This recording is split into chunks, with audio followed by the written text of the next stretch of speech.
Day 29.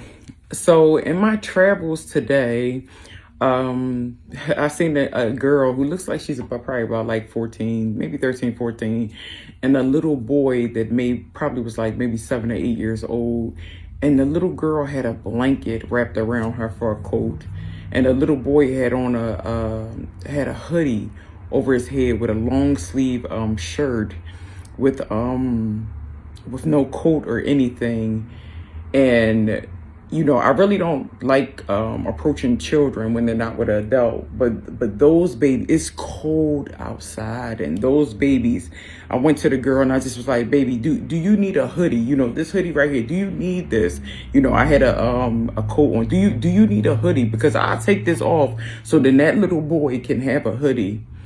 And as I told y'all, that was the wee hours of the morning when I gave the other prayer in regards to, saying that I feel like I've already, touched the prayers, like prayers inside of prayers, but that right there, I ain't gonna lie, that shook me this morning. The little girl said no. She was saying no, and that's understandable because you don't want to take, anything from adult, as a stranger. But God,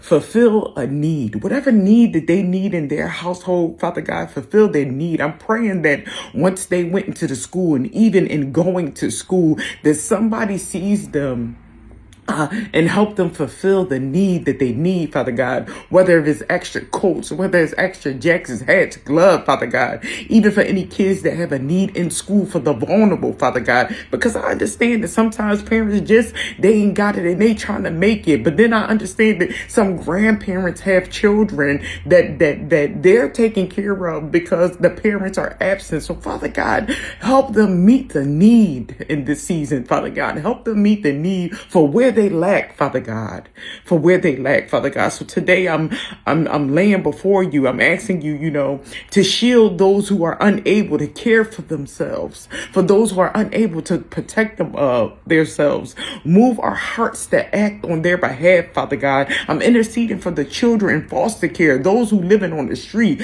those who are trapped in trafficking situations, and those who are facing abuse and neglect.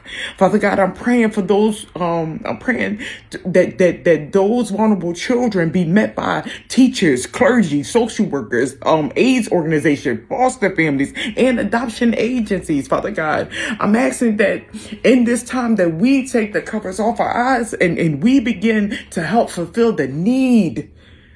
Because you told us to take care of the widows, the orphans, Father God, those in need.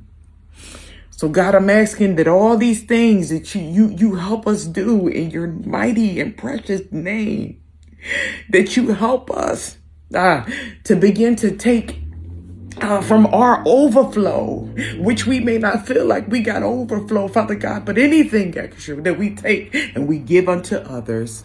In Jesus' mighty name I pray. Amen.